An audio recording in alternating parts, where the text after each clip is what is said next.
Repatriation is a return of art or cultural heritage, often referring to ancient or looted art to their country of origin or former owners or their heirs.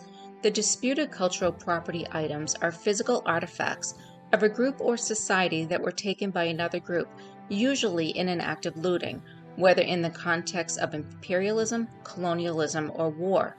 The contested objects vary widely and include sculptures, paintings, monuments, objects such as tools or weapons for purposes of anthropological study and human remains.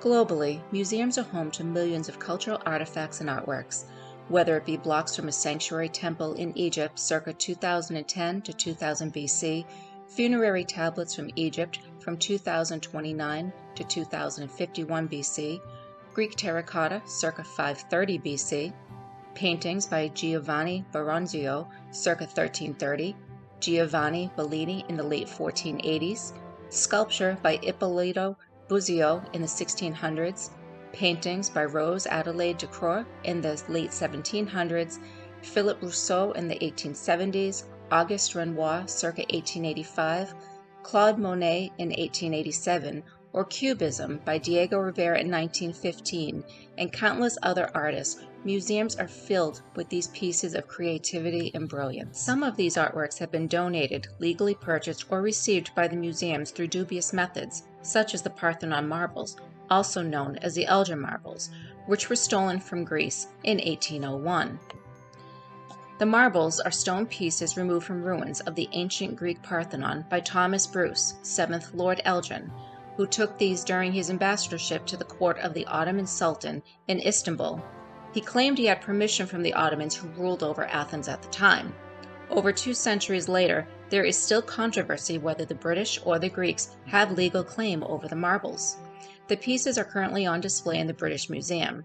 The Greek government has officially asked for them to be repatriated and has built the Acropolis Museum to house them. The British Museum still refuses to return them. There are many works of art that have been stolen, and the whereabouts of the pieces are unknown.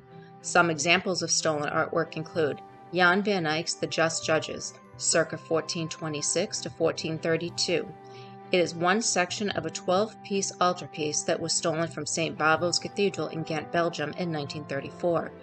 Raphael's Portrait of a Young Man, painted in 1514, is an oil on wood that was stolen by the Nazis in Poland during World War II. Michelangelo Caravaggio's The Adoration, also known as Nativity with St. Francis and St. Lawrence, was painted circa 1600. It was stolen in 1969 from the Oratory of San Lorenzo in Palermo, Sicily. Rembrandt's The Storm on the Sea of Galilee from 1633 was stolen from the Isabella Stewart Gardner Museum in Boston in 1990, along with numerous other valuable art pieces. Of these 4 paintings, none of them have been recovered. Even the famous Mona Lisa has a history of theft. In 1911, the Da Vinci painting was stolen off the wall of the Louvre Museum.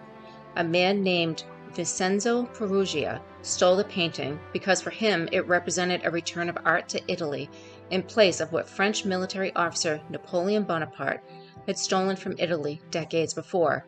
He wanted it hung in the Uffizi Museum in Florence. Instead, he was tried and convicted of theft and spent time in jail. The painting was displayed in the Uffizi and throughout Italy until the end of 1913, when it was returned to the Louvre. During World War II, Nazi Germany, under the leadership of Adolf Hitler, was responsible for the theft of hundreds of pieces of art. In the 1940s, Hitler had organized a particular group to steal artwork for the Nazi Party. After the fall of Germany, some of the works were found, but the majority had vanished. In 2013, CBS News reporter Elizabeth Palmer reported that 1,000 works of art were found in a Munich, Germany apartment belonging to Cornelius Gurlitt, whose father, Hildebrand Gurlitt, was a Nazi art dealer. A Matisse painting that had belonged to Paul Rosenberg was returned to his family. Still, the owners of hundreds of other paintings are still being sought. In 2017, a Nazi stolen painting by master impressionist Camille Pissarro was the center of a legal battle. The 1887 Picking Peas painting was one of 93 pieces stolen from art collector Simon Bauer, a French Jew in Nazi-occupied France in 1943. The painting was found half a century later in the Marmottan Museum in Paris, on loan from its American owners, Bruce and Robbie Toll of Philadelphia. The Tolls had purchased the painting for $800,000 in 1995 at Christie's auction house in New York, unaware it had been stolen. Simon Bauer's grandson, Jean-Jacques Bauer, filed a legal claim to prevent the painting from leaving France and to have it returned to the Bauer family. The family hoped an April 1945 law would be upheld to avoid any transactions on stolen art. The outcome of this case could have significant importance in the art world, as it put the spotlight on the legal insecurity regarding pieces on loan to museums and other exhibitions in France. A French court upheld the decision to return the painting, now valued at $1.75 million, to the Bauer family. There was no financial compensation to the Tolls, who were likely casualties of the Nazi scheme decades later. In the African country of Benin, the possession of thousands of pieces of art had been lost to the people of the country. The Museum of Fine Arts in Boston and the Metropolitan Art Museum in New York City are just two United States museums that boast a large collection of art. In France, President Macron commissioned a report on African art. The report concluded, the thousands of pieces in the country should be returned to the African continent. The report stated, objects obtained during armed conflicts, objects brought back from Africa by military, administrative, or scientific personnel between 1885 and 1960, or objects on loan from African organizations which were never returned, should be returned. The country of Benin says they need their pieces back. In 2018, Benin's wealth manager, Happy Gougou, said they needed these assets to strengthen its national economy and to provide employment for the many cultural heritage managers and creators on the ground. French laws state African artifacts are considered state property even if taken illegally. If African art is returned to their countries of origin, museums worry about their collections being depleted. The Quai Branly Museum in Paris owns 70,000 African artifacts alone. It is thought over 90% of Africa's cultural heritage is located outside the continent.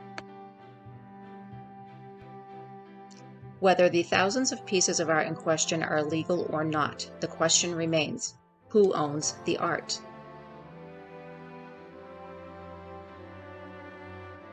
Do we look at the cultural artwork and relics from foreign lands and other centuries to share and understand the people and places of those times? If all the Parthenon marbles were only in Athens, how many people would experience the grandeur of the work from centuries ago? If the artwork of Benin were only in their museums, how would we marvel at the intricate work of their craftsmen? If all art were repatriated to its land of origin, people across the world would miss out on experiencing the history, culture, and people of various societies. People from around the world travel and live abroad. They can visit museums and see artwork and statues from their homeland and pique their curiosity by exploring the art of new places. If art were repatriated, it would not go back to its original place. For example, the Parthenon marbles would not go back to the original Parthenon in Athens. They would go to another museum, but in Greece. Same for the Benin artwork. The pieces would go to museums in that country. The subject of repatriation does not have a simple answer. It's a problem that has been around for a long time and will extend well into the future. For now, we can only enjoy what museums have to offer.